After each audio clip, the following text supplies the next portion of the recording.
So it looks like we are now streaming live on Facebook. I am very excited to be talking with Representative Jillian Gilchrest today and announcing the launch of her book, Feminist Advocacy, Championing Gender and Social Justice. It's a privilege to talk with you. You are the state representative of the West Hartford 18th District of Connecticut, and you've Yes. done extensive policy work. And from reading your book, I know that this is something that's been in your heart since you were a little girl. I loved hearing your experiences as a child and seeing how that passion for social justice evolved. I'd love to hear a little bit more about you and the work that you do, both in the state and nationally. Could you share a little bit about that with us? Sure. Yeah.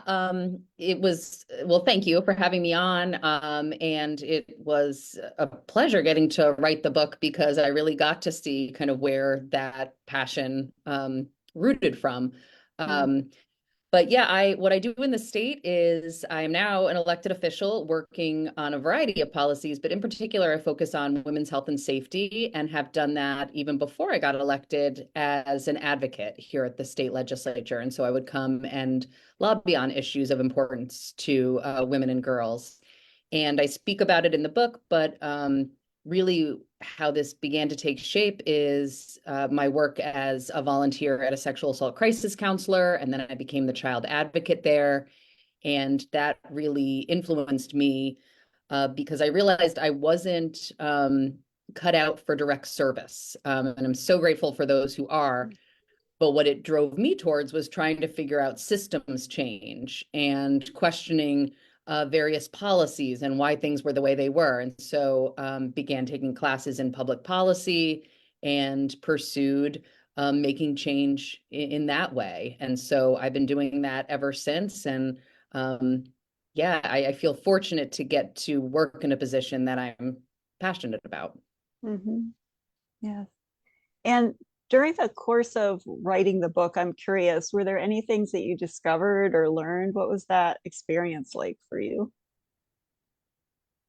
Yeah, I mean, it's interesting to think back because the way I wrote the book was I really take folks through the early years and kind of identifying as a feminist, Mhm. and then share my experiences as an advocate to both motivate folks who want to take leadership roles, but also to really ideally break down maybe what sometimes seems like a mystery of politics and political advocacy.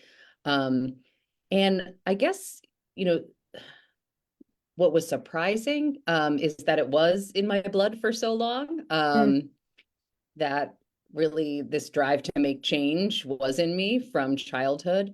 Um, but just how, I guess, regardless of the issue you're working on, just knowing that change does take time, that the key pieces are making sure you have outlets. For me, that's humor and having colleagues who I can depend on. Um, and recognizing that it takes both policy change and culture change Mhm. to make a difference. Yeah.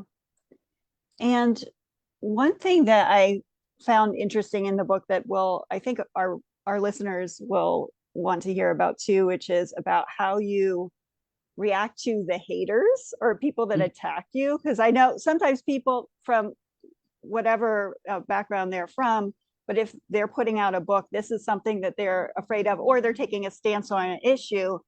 Sometimes they hold back and say, you know what, I'm not going to do that. I'm not going to put myself out there because they're afraid of that response. I know from reading the book some ways that you've had to deal with this. And I do you have any advice for people that are in that situation? Like how do you handle it when people attack you because of your beliefs or what you put out there? How do you handle that? Yeah, great question. And I hate to hear that for anyone that would be the barrier to speaking your mind and your heart. But I get why it is, Mhm. because what I share in the book and I'll share with you is it is hard, and it's painful. Mhm. But because it's now happened so much, I do have experiences to share. And what I've learned is, um, in reflecting on how it's felt, someone, you could get 10 compliments and one negative, and that negative hits you. It hurts. And so stopping and recognizing that and realizing, okay, focus on all the positive, like don't harp on that one negative. Right. Or pull back and think, wow, what must be going on in that person's life that this is what they've decided to do today? And being able to pull back and see that. Again, for me, humor. So sometimes just laughing at the absurdity of the comment and then talking it out if you need to with a friend or a family member who won't just say to you, oh, please, that's just someone online. They'll let you have that moment to say that it hurt because you do need to be able to talk that through. Yeah, and so that's what I've learned, because you can't go into it hoping it doesn't happen. You have to go into it knowing it will. Yeah, and preparing for that, right? Yeah. Yeah, and realizing that we're human, right? We are going to be impacted by things that people say, right? But and to keep looking at the things that are going right and that people are saying right, because overall, that's what matters, to keep doing that and keep doing the work. So anything else that you want to share as far as, we are in this time where this book is more applicable than ever. I kind of wish it wasn't, but right now we need this more than ever before. People are afraid. I mean, I feel very privileged to live in Connecticut. I'm very concerned for our country.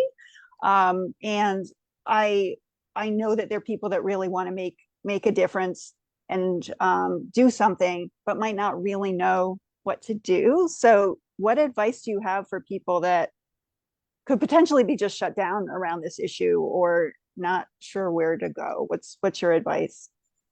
Yeah, I completely agree with you. This is such an overwhelming time, especially when it comes to issues impacting women's health and safety. My hope is that this book can shed some light on what the state policy arena looks like, because I think in particular with what's happening across this country with access to abortion and the various state bans that are taking place, I think people have a tendency to be so focused on the federal level, you don't realize how much policy change takes place in your own state. And starting to pay greater attention to who is being elected for your state senate and as state representative. Those folks are making major decisions about your life that impact you in many ways far greater than what is happening at the federal level. And so I hope that this book helps with that piece. And I guess my other advice is take it little by little. You don't have to become an expert on all things. Just taking in as much information as you can or want to at a particular point in time is fine. You don't have to be able to have an in-depth political debate in order to bring up your thoughts and ideas about an issue. That's great advice. Is there anything else that you'd like to share with our listeners today? I do firmly believe that in order to change what we're all experiencing right now, we do need more pro-choice Democratic women in positions of leadership. And so it is my hope that folks will begin to think about themselves as a potential leader if they haven't already, because the more diversity we have in those roles, the better. I want to thank you so much for taking the time to talk with me today. I want to thank you for the work that you've done as a fellow social worker and grad of UConn. I love that you took that work, you studied public policy and you have really made this your career and done so much impressive work in the field. I love seeing it. If people want to connect with you, I believe the best way to reach you is your website, feministadvocacy.com. Very simple name of the book, right? They can look that up there. And thank you for taking the time today, Jillian. It's been great to talk with you. Thank you so much for having me.